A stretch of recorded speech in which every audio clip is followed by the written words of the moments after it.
지난 주일까지 요한복음 말씀을 본문에 대해서 강해하는 내용을 모두 마쳤고요. 오늘부터 몇 주 정도에 걸쳐서 우리가 여지껏 함께 나누었던 요한복음 중에 단락별로 중요한 내용들 다시 한번 정리하는 그리고 또 다시 한번 말씀을 기억하는 그런 시간을 가지려고 합니다. 오늘은 그중 첫 번째로 요한복음 3장 16절부터 21절까지 말씀을 함께 나누려고 합니다.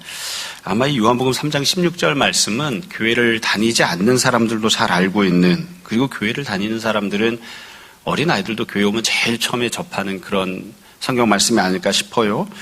참 지금도 그렇지만 처음에 교회 나왔을 때도 그렇고 지금도 그렇고 이 성경 말씀 읽으면 마음이 따뜻해지고 또 위로가 되고, 우리가 이게 많은 사람들이 고백하는 것처럼 이 성경 전체의 주제를 한 구절로 손꼽아라 그러면 다 많은 사람들이 요한복음 3장 16절 말씀을 손꼽죠. 그래서 사실 다른 여러 본문들도 그렇기는 하지만 이 3장 16절 말씀은 굳이 이걸 상세하게 설명할 필요가 있을까? 그냥 이 말씀을 귀하게 여기고 잘 읽고 또 읽고 또 읽고 그리고 조금씩 각자 묵상하고 이렇게 해도 사실 충분하지 않을까, 이런 그런 내용입니다. 그렇지만 앞에 나왔던 내용들을 좀 정돈하는 측면에서 또 한번 다시 이 말씀을 어찌 보면 조금 송구하긴 한데 조금 더 세부적으로 나누어서 살펴보려고 합니다. 일단 이 3장 16절부터 21절까지 내용은 이 결론에 해당하는 부분입니다. 앞부분에 예수님께서 니고데모와 대화를 나누셨어요. 그 대화 나누셨던 것을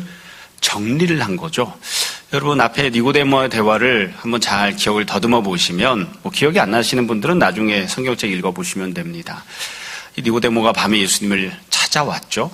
그리고 질문을 합니다. 어떻게 해야 하나님 나라를 볼 수 있습니까? 어떻게 해야 하나님 나라에 들어갈 수 있습니까? 그러니까 예수님이 대답하셨어요. 사람이 거듭나지 않으면 하나님 나라를 볼 수도 없고 하나님 나라에 들어갈 수도 없다.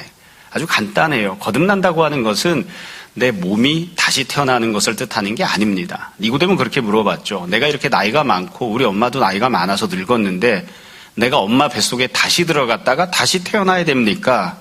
이렇게 생각했어요. 그러니까 예수님이 대답을 하시죠. 육체로 나온 건 육체다. 네가 엄마 뱃속에 들어갔다가 태어나면 다시 그냥 육적으로 태어나는 것에 불과할 뿐이다. 그걸 거듭난다고 하는 것이 아니다. 그러니까 예수님 말씀하시는 건 지금 현재 갖고 있는 영혼이 다시 태어나는 걸 거듭나는 것이라고 말씀하신 거예요. 여러분 가운데 혹시 하나님 나라가, 천국이 보이는 분 있습니까? 하나님의 나라가 보이는 사람 아무도 없습니다. 왜냐하면 하나님 나라는 육적인 눈을 갖고는 볼 수 없기 때문이에요. 이 눈을 아무리 시력이 좋아져도 눈을 뽑았다가 새로 꼈다 이래도 하나님 나라 안 보입니다. 그러니까 니고데모가 질문했던 그대로예요. 하나님 나라가 그러려면 믿음의 눈을 가져야 되고, 하나님 나라가 보이려면 현재 영혼의 눈으로는 보이지 않으니까, 볼 수 없으니까 내 영혼의 눈을 뜨는 새로 태어난 눈을 가져야 되고요. 하나님 나라에 들어가려고 하면 현재 영혼을 가지고는 천국에 들어갈 수 없으니까 새로 태어난 거듭난 그런 영혼이 되어야 합니다. 어떻게 해야 거듭날 수 있는가?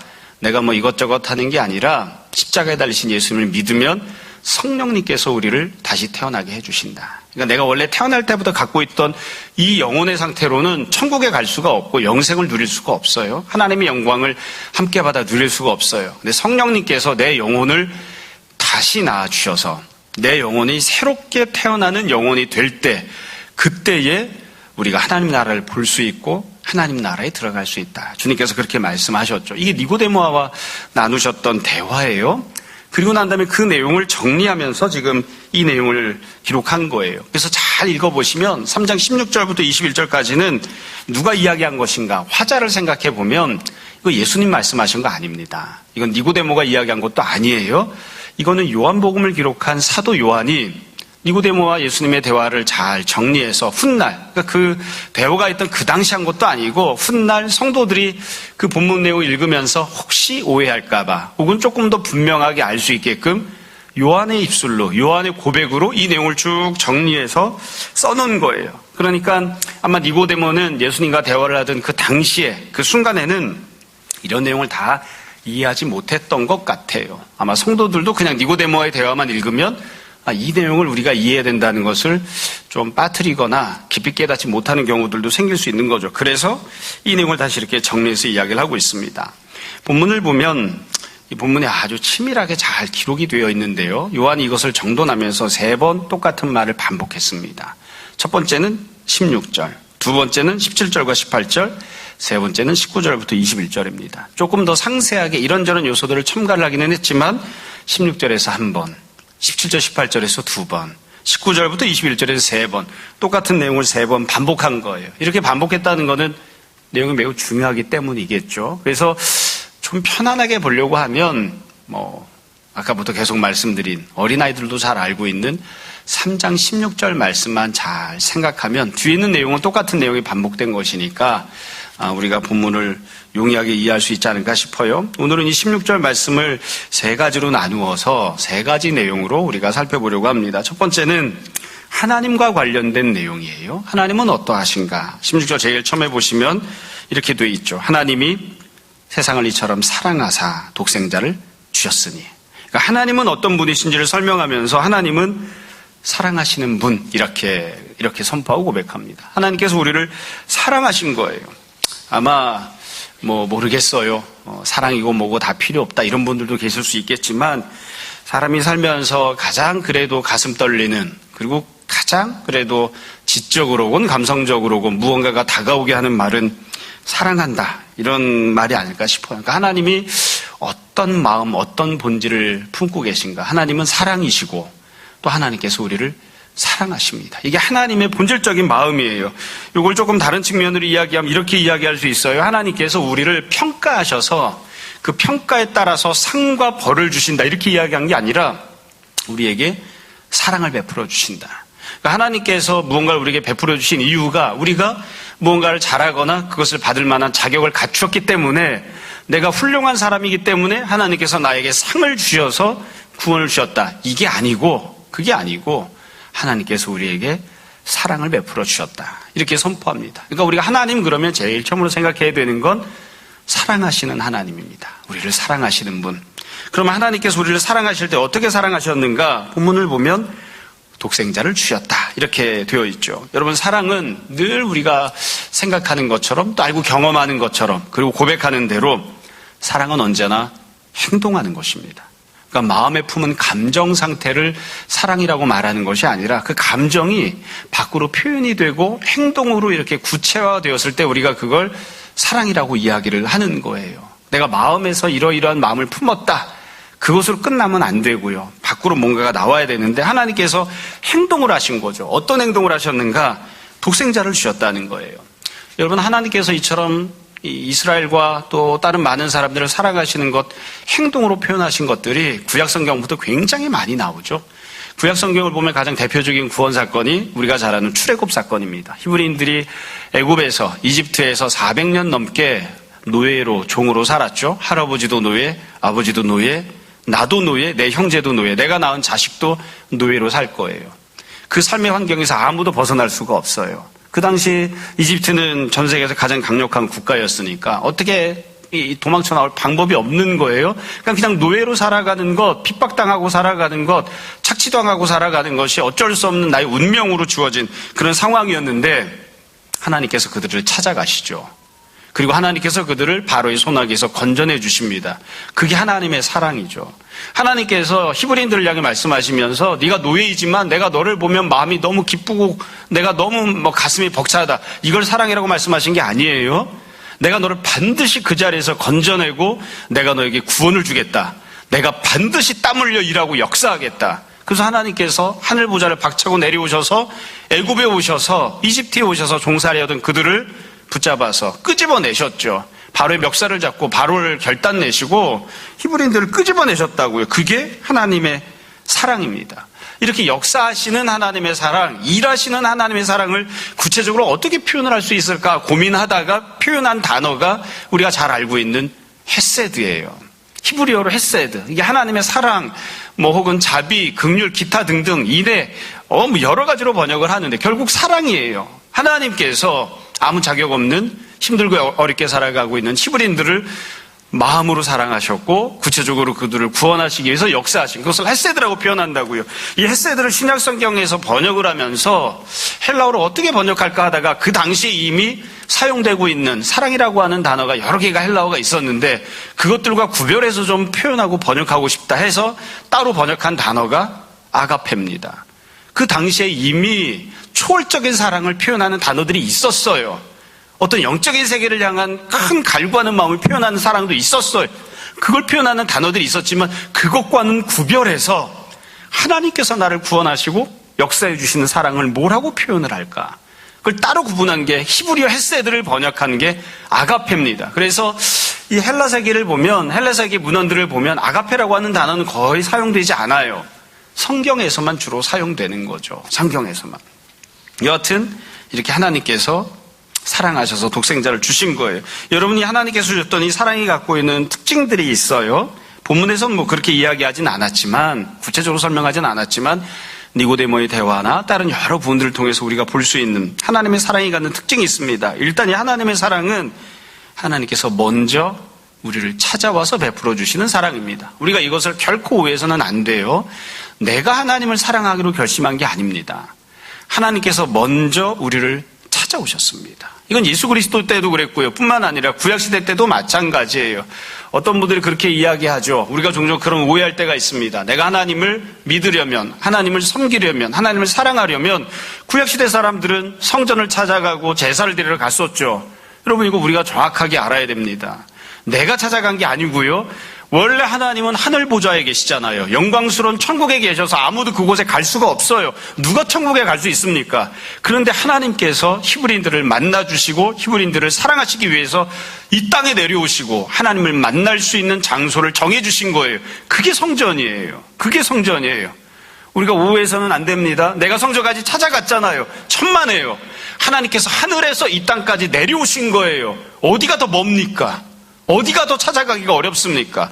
하나님께서는 하늘로부터 이 땅까지 내려오셨고 나는 여기에서 저기까지 찾아간 거예요. 그래서 하나님께서 먼저 오셨기 때문에 먼저 찾아오셨기 때문에 우리가 그 하나님을 만나러 갈 수 있는 것이죠. 그래서 하나님이 베푸신 사랑은 항상 그렇습니다. 먼저 그리고 찾아와 주시는 그런 사랑이에요. 그게 하나님께서 베푸셨던 그런 사랑입니다. 예수님께서 이 땅에 오셨을 때 주님을 이 땅에 보내주셨을 때는 아예 성전을 그냥 허락해 주신 게 아니라 하나님께서 육신을 입고 아예 이 땅으로 내려와 주신 거죠. 내려와 주신 거죠. 그러니까 완전히 다른 종류의 사랑을 베풀어 주신 거예요. 뿐만 아니라 하나님께서 우리를 사랑하시면서 독생자를 주셨다 이렇게 기록을 합니다. 그러니까 하나님이 무엇을 주셨는가, 어떤 은혜를 베풀어 주셨는가? 하나님께서는 예수님을 주셨습니다. 이게 가장 귀한 사랑이에요. 가장 크고 놀라운 그런 사랑입니다. 예수님이 누굽니까? 니고데모도 예수님 누군지 잘 몰랐어요. 요즘 사람들도 예수님을 정확하게 인식하지 못하는 사람들이 많이 있습니다. 믿음의 눈으로 보아야만 알 수 있는 거죠. 우리가 알고 고백하는 대로 예수님은 하나님 그분 자신이십니다. 우리가 종종 예수님을 하나님의 아들 이렇게 표현하니까 인간관계에서 아버지가 있고 아들이 있어서 아버지가 있어야만 아들을 낳는다 이런 식으로 생각하는 그런 잘못된 생각을 할 때가 있어요. 그래서 성부 하나님께서 성자 예수님을 낳으셨는가 보다. 아니에요. 어떻게 달리 표현할 방법이 없기 때문에 그렇게 표현한 것 뿐이에요. 예수님은 그냥 그분 자신이 하나님이십니다. 그러니까 하나님께서 직접 이 땅에 내려오셔서 자기 자신을 다 주신 거예요. 그래서 하나님께서 우리를 사랑하셔서 독생자를 주셨다고 하는 이 독생자는 더 이상 좋을 것이 없는, 더 이상 비교할 수 없는 가장 귀하고 좋은 은혜입니다. 가장 아름다운, 가장 탁월한, 비교 불가능한 선물인 거죠. 여지껏 하나님께서 히브리인들을 사랑하실 때, 이스라엘 백성들을 사랑하실 때 수없이 많은 것을 주셨습니다. 안 주신 게 아니에요. 다 주셨습니다. 그들이 먹고 살아가던 것들, 그들이 입고 지내던 것들, 그들이 거주하던 집, 그들이 살아가던 땅, 그들이 갖고 있던 모든 것들, 육적인 것들, 영적인 것들 다 하나님이 주신 거죠. 구약시대 때 성전 주신 것, 제사장 주신 것, 율법 주신 것, 몽땅 다 하나님이 주신 거예요. 근데 그 모든 것들을 다 주시던 하나님께서 그것으로 끝나는 게 아니라 이번에는 예수 그리스도를 주셨습니다. 가장 훌륭한 자기 자신을 주신 거예요. 이게 완전히 똑같은 것은 아니지만 그래서 이건 일정 부분 어찌 보면 결혼하는 것과 비슷하다고 할 수 있어요. 연애할 때는 어떻게 하나요? 맛있는 걸 사주죠. 아니면 좋은 것을 뭔가를 공유하기를 원하죠. 함께 시간을 보내기를 원하죠. 그래서 그렇게 무언가를 해줘요. 뭔가를 해주다가 맨 마지막에는 어떻게 하나요? 뭐 지금 이 자리를 빌어서 미리 광고를 하자면 11월 중에 이현호 전도사님 결혼합니다. 결혼할 것으로 믿습니다. 날짜는 잡혀 있습니다. 결혼을 하면 여지껏은 맛있는 걸 사줬는데 그 다음엔 어떻게 되나요? 맛있는 걸 사주는 게 아니라 그냥 통장을 통째로 준다고요. 다 준다고요. 내가 여지껏 시간을 조금만 보내다가 결혼을 하면 항상 시간을 같이 보낸다고요. 모든 것을 다 준다고요. 나 자신을 그냥 통째로 주잖아요. 그러니까 하나님께서 여지껏 또 좋은 것들을 다 주셨어요. 나쁜 걸 주신 적이 없습니다. 하나님은 항상 좋은 것들을 베풀어 주십니다. 그런데 그 모든 것들을 주시다가 지금 가장 좋은 예수 그리스도를 주시는 거예요. 왜 예수님을 주신 게 중요하고 의미가 있는가? 이건 세상에서 얻을 수 없는 것이거든요. 가장 탁월한 선물일 뿐만 아니라 어떤 분들은 조금 이 말을 듣기 싫어하거나 오해하는 그런 경우도 있을 수 있습니다만 여러분, 먹고 사는 문제요. 하나님께서 은혜 주시기 때문에 우리가 먹고 삽니다. 그러나 겉으로 드러나는 모습만 놓고 보면요, 예수님 믿지 않아도, 하나님이 나에게 공급해 주지 않아도 돈 많은 엄마 아빠를 만나면, 돈 없어도 엄마 아빠가 있으면 내가 먹고 사는 거 해결되곤 합니다. 우리가 왜 조금 더 나은 정치 지도자를 얻으려고 합니까? 통치자가 조금 더 잘 먹고 잘 살 수 있도록 해줄 거라는 생각을 갖고 있기 때문이죠. 근데 예수님은 그렇지 않아요. 누구도 무엇도 예수님을 줄 수 없어요. 그러니까 하나님께서 하나뿐인 독생자를 이 땅에 주신 거죠. 하나뿐인 독생자를 이 땅에 베풀어 주신 겁니다. 이게 하나님의 사랑입니다. 우리가 하나님 그러면 딱 한 가지만 기억하면 됩니다. 하나님은 우리를 사랑하십니다. 그리고 자기 자신을 우리를 위하여 주셨습니다. 이게 하나님이에요. 두 번째로 16절에서 두 번째로 생각할 부분이 있습니다. 두 번째는 우리들입니다. 그럼 우리는 어떻게 해야 되는가? 하나님은 우리를 사랑하시는데 그럼 우리는 어떻게 해야 되는가? 16절에 보면 이렇게 표현했죠. 하나님이 세상을 이처럼 사랑했다. 이렇게 돼 있어요. 세상을. 여러분, 여기 보면 세상을 사랑했다고 해서 전 어렸을 때는 무슨 생각을 했냐면, 야, 세상이 무슨 뜻일까? 세상이란 사람들만 표현하는 게 아니라, 포함하는 게 아니라 동물도 땅도 온 우주 만물을 다 세상이라고 표현한 게 아닐까, 이런 식으로 생각했어요. 뭐 그것도 틀렸다고 할 수는 없습니다. 그런데 요한복음을 보면 세상이라고 하는 단어가 특징적으로 사용된 단어예요. 요한복음 1장을 보면 이 땅에 살아가고 있는 사람 인류를 둘로 구분합니다. 첫 번째는 이스라엘 백성들, 유대인입니다. 두 번째는 이 율법을 받지 못했던 이방인들입니다. 그러니까 세상 사람들은 요한이 이제 설명하는 방식으로 치면 유대인과 이방인, 이스라엘 사람과 그 외 사람들로 나뉘는 거예요. 그리고 이렇게 표현을 했죠. 물론 이런 이야기를 들으면 좀 기분 나쁜 사람들이 있을 수도 있어요. 그러니까 결과적으로는 별로 기분 나쁜 내용도 아닙니다. 그리고 1장에서는 이렇게 설명을 한다고요. 이 하나님께서 자기 아들 이 땅에 보내주셨는데 자기 백성, 할례 받고 율법 받고 구약을 받았던 자기 백성들은 이 예수님을 영접하지 않았어요. 그런데 세상은 아예 예수님을 알지도 못했다. 그렇게 표현해요. 그러니까 이 땅에 존재하고 있는 사람은 두 종류인 거예요. 유대인과 이방인, 이스라엘 사람들과 우리 같은 사람들, 둘로 나뉘는 거예요.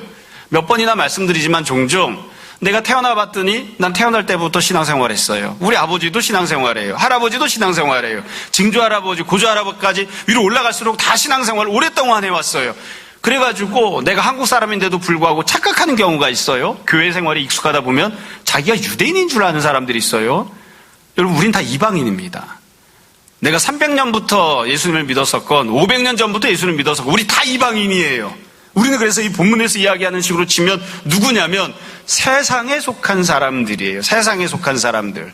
엄밀하게 다시 말씀드리겠습니다. 하나님은 율법을, 성전을 이방인들에게 주신 적이 없어요. 성전은, 율법은, 제사장은 이스라엘만 받은 겁니다. 하나님이 명확하게 차별하신 겁니다. 우리가 그걸 부정하면 안 됩니다. 하나님께서 귀하게 쓰는 그릇, 이스라엘을 따로 만드셨고 우리는 그냥 막그릇으로 만드신 거예요. 우리가 그걸 부정하면 안 돼요. 그게 현실이니까요. 여하튼 하나님께서 지금 세상을 사랑하셨다 이렇게 표현한 건 요한식으로 이야기하자면 이거예요. 이스라엘 사람들은 하나님이 자기들만 특별히 선택했고 자기들만 사랑한다고 생각했어요. 천만에 하나님께서 독생자를 이 땅에 보내주신 이유는 이스라엘 백성들을 구원하시기 위해서가 아니라 이스라엘 백성이 아닌 세상을 구원하시기 위해서다. 우리 같은 이방인들을 다 구원하시기 위해서, 이 땅에 살아가고 있는 모든 존재들을 다 구원하시기 위해서 하나님께서 우리를 이 땅에 독생자를 보내주신 거다. 이렇게 말씀하시는 거예요. 아마 젊은 사람들은 그런 생각할 때가 있습니다. 요즘은 뭐 그런 민족주의 생각이 강하지 않아서 제가 어렸을 때만 해도 그런 생각 많이 했거든요. 왜 나는 한국 사람인데 이스라엘 종교를 믿어야 돼? 한국 사람이면 한국 종교를 믿어야지, 한국 전통대로 살아야지. 왜 내가 한국 사람인데 내가 코쟁이들이 믿는 이 미국 사람들이나 믿는 서양 사람들이 믿는 이런 종교를 믿어야 돼? 이런 생각을 한 적이 있었거든요. 나중에 이렇게 대학 들어가서 공부하고 하다 보니, 그 전에도 물론 알 수 있지만, 그러면 한국 사람은 다 불교 믿어야 됩니까? 불교는 우리나라 종교인가요? 불교 인도 종교예요. 우리는 그럼 유교대로 살아야 됩니까? 유교가 우리나라 건가요? 중국 거예요. 그럼 우리나라에서 생겼다고 하는 대종교를 믿어야 됩니까? 천도교를 믿어야 됩니까? 우리는 뭘 믿고 살아야 되나요? 우리가 뭐 학교에서 우리가 단일민족이라고 이야기하지만 사실은 우리가 단일민족인가요? 온갖 종류의 피가 다 섞여 있는 잡종이지? 우리가 한국 사람이니까 한국 종교를 믿어야 되는가? 종종 그런 고민하거든요. 근데 지금 요한은 그렇게 선포한다고요. 하나님께서 구약시대 때는 이스라엘 백성들을 따로 선택하시고 그들에게 특별한 은혜를 따로 베푸셨지만 독생자를 이 땅에 보내주셨다. 누구에게 보내주셨는가? 누가 은혜를 받으라고 보내주셨는가? 이스라엘이 은혜를 받으라고 보내신 게 아니라 너희를 친히 창조하시고 만드신 아버지이신 하나님께서 모든 사람들, 이방인들 모두가 구원을 받게 하시려고 독생자를 보내주셨다. 그렇게 이야기를 하고 있는 거예요. 그래서 우리가 이 믿음을 갖는 데 있어서 제외되지 않습니다. 우리에게 은혜를 베푸시고 우리에게 구원을 베푸시기 위해서 하나님께서 이 은혜를, 이 예수님을 우리에게 베풀어 주신 거예요. 자, 그러면 세상을 사랑하셨는데 우리가 세상은 그럼 어떤 반응을 해야 되는가? 어떻게 행동을 해야 되는가? 16절 세 번째 줄에 보면 이렇게 돼 있죠. 이는 그를 믿는 자마다. 그러니까 세상은 하나님의 사랑을 믿어야 됩니다.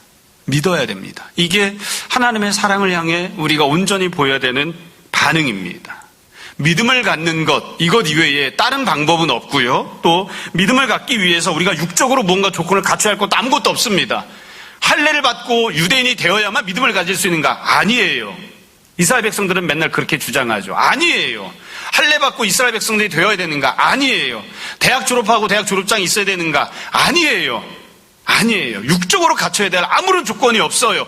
누구든지 세상에 속해 있는 자라 할지라도 다 믿음을 갖기만 하면 됩니다. 이건 완전하게 이렇게 맞대응을 하는 양상인 거죠. 하나님은 우리를 사랑하십니다. 하나님은 세상을 사랑하십니다. 우리는 어떻게 해야 됩니까? 우리는 그 사랑을 받으면 되는 거예요. 그 하나님의 사랑을 받아들이는 것을 우리가 믿음이라고 이야기한다고요. 믿음을 가지면 됩니다. 믿음을 갖는 그런 행동을 해야지 돼요.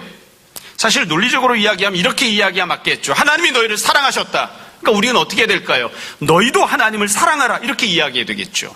근데 왜 하나님을 사랑하라 이렇게 표현하지 않고 하나님이 보내주신 독생자를 믿으라고 이야기했을까요? 여러 가지 이유가 있는데요. 그 중에 하나는 이거예요. 우리는 쌍방적이기 때문에 제가 표현할 때 하나님이 우리를 사랑하신 것처럼 우리는 하나님을 믿는다 이렇게 표현했지만 이건 절대로 맞대응을 할 수 있는 그런 수준의 것이 아니에요. 그렇게 맞대응할 수 있는 게 아니에요. 하나님께서 우리에게 독생자를 주시는 사랑을 베푸신 것을 우리가 어떻게 그에 걸맞게 하나님을 사랑합니까? 그럴 수 있는 방법은 아무것도 없어요. 그냥 있는 그대로 표현하면 우리는 하나님을 사랑할 자격도 없고 하나님을 사랑할 능력도 없어요. 하나님께서 우리에게 독생자를 주셨으니까 너도 아들을 낳으면 아들을 하나님께 바쳐라. 이렇게 이야기해야 사실은 말이 되겠죠. 하나님께서 모든 것들을 너에게 주셨으니까 네가 받은 모든 것들을 몽땅 다 하나님께 바쳐라. 이렇게 해야 말이 되겠죠. 근데 하나님께서 그렇게 요구하지 않으세요. 그리고 내가 갖고 있는 모든 것을 또 내가 낳은 아들을 하나님께 바쳐도 그게 우리를 구원하지도 못하고요. 그게 적절하게 하나님의 사랑에 맞대응하는 게 아니에요.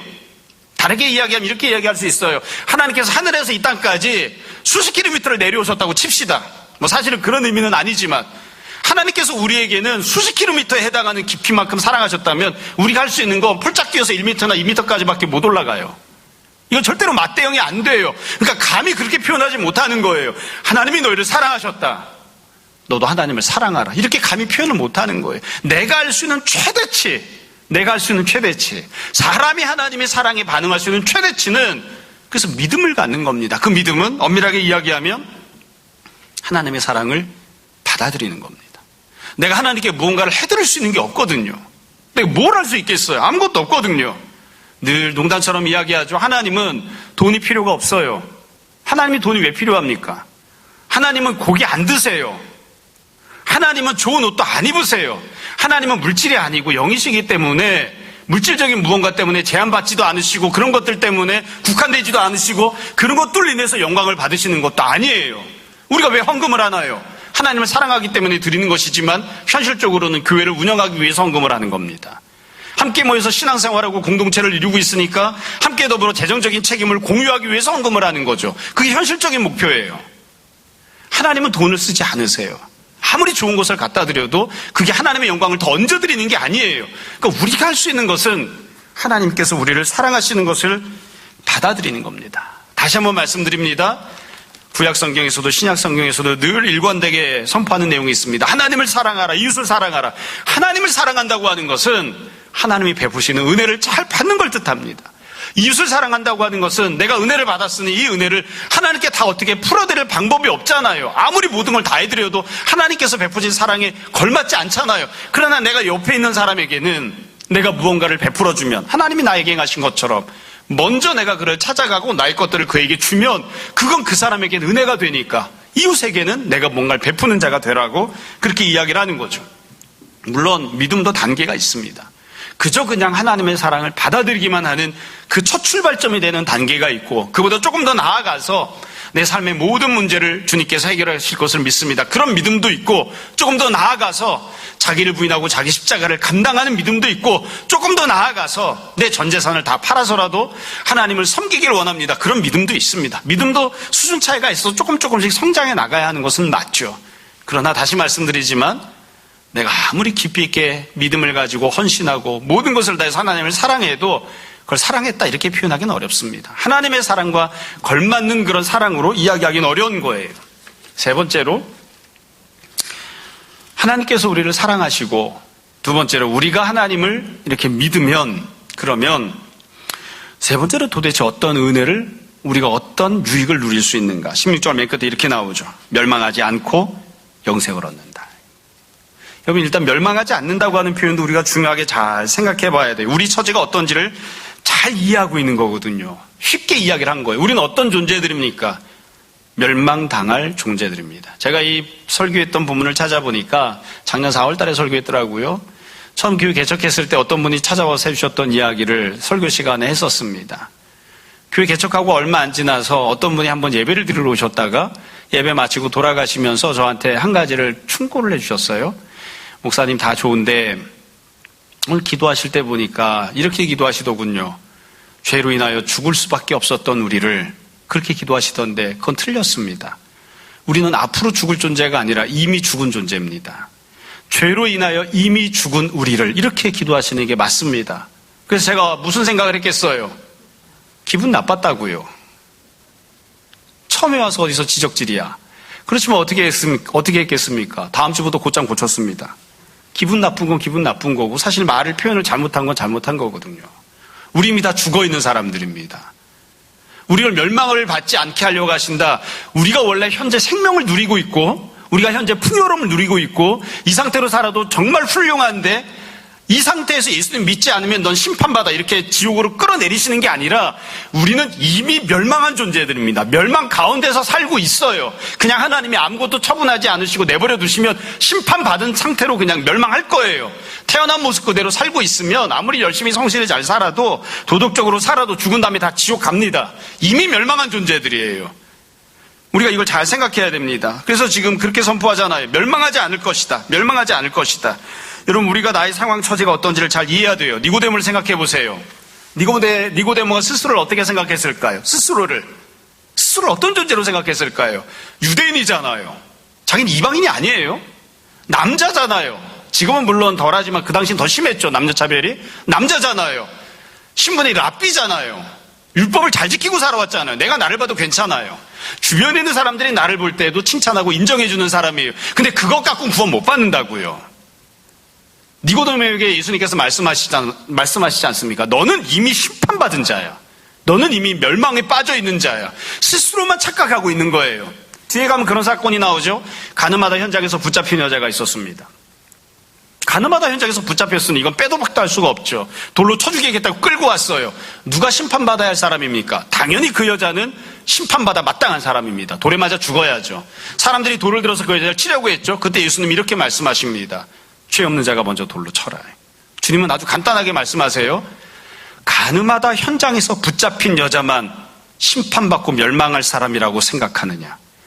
너희가 생각할 때 나는 죄가 없기 때문에, 나는 괜찮기 때문에, 나는 타당하기 때문에, 나는 그럭저럭 잘 살아왔기 때문에, 나는 저 여자를 정죄해도 되고, 나는 돌을 들어서 저 여자를 쳐도 되는 사람이야. 그렇게 생각하는 너는 멸망과 심판을 안 받은 사람인 줄 아느냐?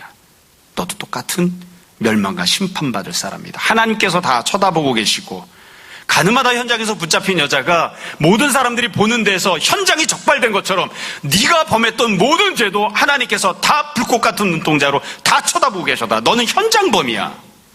너도 하나님이 보시는 앞에서 죄를 범한 자다. 하나님께서 너에게 돌을 들어 치실 것이다. 죄 없는 자가 먼저 돌을 들어서 쳐라. 그러니까 이게 우리가 어떤 운명인지를 잘 이해해야 되는 거예요.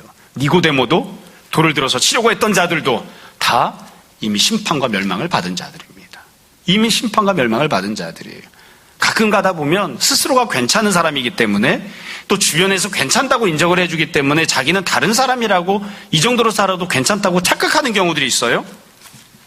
대학생들을 가리키던 때에 대학부 교육자일 때에 그런 일이 있었습니다. 어느 날 서울대를 졸업하고 사시 합격한 형제가 찾아왔어요. 그리고 나서는 울더라고요. 왜 울었을까요? 자기는 어떻게 생각했냐면 나 정도면 이렇게 훌륭한 조건인데 자기가 원하는 자매를 선택해서 사귀자고 하면 당연히 자기가 사귈 수 있다고 생각하고 늘 사람을 선택을 했어요. 누굴 만날까 이렇게 생각하고 살아왔는데 저 자매면 괜찮겠다 하고 선택을 해서 사귀자라고 이야기를 했는데 그 자매가 싫다고 한 거예요. 그때 충격을 받은 거예요. 형제가. 지가 모자랐다고 나를 거절하지? 라고 생각한 거예요. 그리고 와서 그 다음에 생각해 보니까 자기는 항상 자기가 최고라고 생각했고 이 정도면 괜찮다 생각했는데 막상 누군가를 자기가 만나려고 했을 때 못 만나는 지경을 경험하면서 깨달은 거죠. 와서 그래서 찾아와서 그 속상한 얘기를 하면서 막 울더라고요. 그래서 제가 그랬다고요. 내가 보기에도 너 별로야. 내가 보기에도 너 차일 것 같았어. 니고데모가 스스로를 볼 때에는 주변 사람들이 나를 볼 때는 괜찮은 사람, 그럼 나는 멸망을 안 받을까? 아니요. 그건 내 생각이에요. 우린 다 멸망과 심판을 받을 사람들입니다. 그런 사람들에게 예수님께서 무엇을 베푸시는가? 영생을 주십니다. 영생을 주십니다. 하나님께서 예수님 믿는 사람들에게 어떤 은혜를 베풀어 주시는가? 영생을 주십니다. 영생이라고 하는 건 문자 그대로 영원한 생명이죠. 사람의 육체는 영원히 살 수 없습니다. 그렇기 때문에 영생은 기본적으로 무엇이 받는 것입니까? 영혼이 받는 거죠. 여러분, 이 땅은 영원히 존재하지 않습니다. 그렇기 때문에 이 땅에서는 영생을 누릴 수가 없어요. 그럼 어디에서 영생을 누릴까요? 영원히 존재하는 천국에서 영생을 누리는 거겠죠. 그래서 가장 기본적인 구원은 영원히 존재하는 천국에서 내 영혼이 영생을 누리는 것이 가장 기본적인 은혜입니다. 그러나 우리가 조금 더 신앙생활하고 배우다 보면 그렇게 알게 되고 또 배우게 되죠. 하나님께서 영원한 새하늘과 새 땅을 우리에게 주실 것이고 우리의 육체도 죽지만 부활해서 영원히 죽지 않는 새로운 육체를 허락해 주실 것이다. 그래서 부활한 몸과 영생을 누리는 거듭난 영혼이 우리가 하나님 앞에서 천국에서 영생을 누리는 은혜를 받아 누리게 됩니다. 여러분, 그럼 하나님께서 영생만 주시나요? 이건 한 가지만 주시니까 물질적인 것은 다 필요 없는 것인가요? 아니에요. 계속 말씀드리지만 하나님께서는 구약시대부터 계속해서 모든 것들을 베풀어 주셨습니다. 우리가 소유하고 누릴 수 있는 모든 좋은 것들을, 물질적인 모든 것들을 다 주셨어요. 그러나 지금 영생을 굳이 이야기하시는 이유는 이 땅에서는 어떤 방법을 동원해도 그 누구의 어떤 노력과 어떤 헌신을 다 해도 영생은 얻을 수가 없거든요. 한 사람이 열심히 성실히 살면 어쩌면 밥 벌어먹고 사는 것은 스스로 해결할 수 있을지도 모릅니다. 그것도 주님이 주신 은혜이지만 그러나 스스로는 내가 노력해서 내 힘으로 먹고 살았다고 이야기할 수 있을지도 몰라요. 부모님이 나를 먹여주셨다고 생각할지도 몰라요. 좋은 통치자를 만났기 때문에 조금 더 부유하게 살았다고 이야기할지도 몰라요. 그거 오해입니다. 다 하나님이 주신 은혜예요. 그러나 스스로는 그렇게 오해할 수도 있어요. 그러나 그 어떤 것으로도 영생은 얻을 수 없어요. 그래서 지금 영생을 말씀하시는 겁니다. 여러분, 사도 바울이 로마서 8장에서 그렇게 이야기하죠. 하나님께서 하나뿐인 독생자를 우리에게 주셨다. 하나뿐인 독생자를 아낌없이 주실 만큼 우리를 사랑하셨다. 하물며 다른 모든 것들을 우리에게 주시지 않겠는가. 가장 귀한 자기 자신도 주셨으니까 일용할 양식 당연히 주시겠지.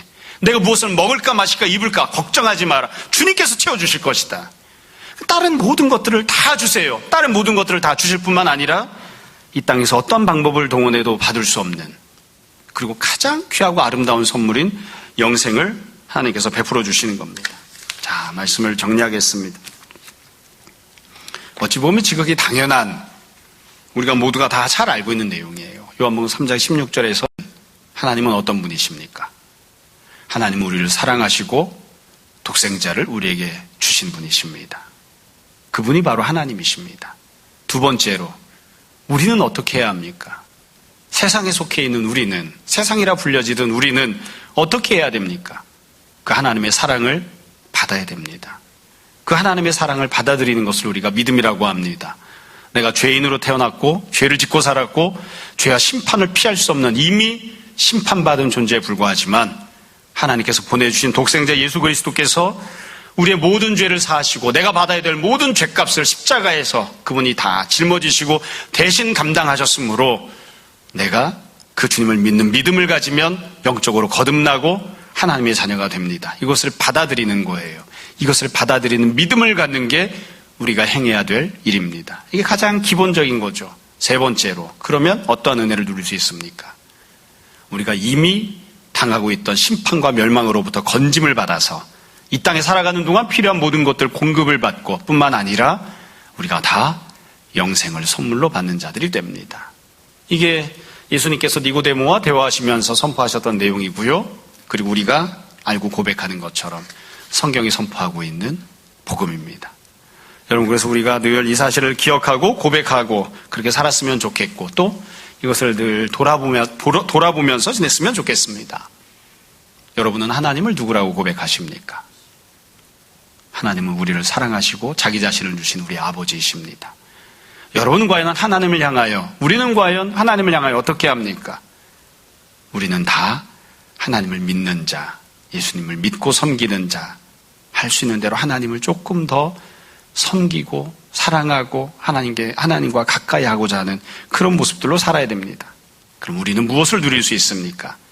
지금까지 베풀어 주신 것도 다 주님의 은혜이고 주님께서 앞으로 남은 모든 삶 속에서도 필요한 것들을 공급하고 책임져 주실 것이고 뿐만 아니라 우리 영혼이 천국에서 영생과 안식을 누리게 해 주실 것입니다. 날마다 이 믿음을 굳건하게 붙들고 또 이 믿음 가운데서 날마다 성장해서 더 깊이 주님을 알아가고 더 깊이 주님을 신뢰하고 믿는, 더 깊이 주님 사랑하고 섬기는 우리 모두가 되었으면 좋겠습니다. 이런 귀한 은혜가 우리 모두에게 풍성히 임하기를 주님 이름으로 축원합니다. 잠시 기도하겠습니다.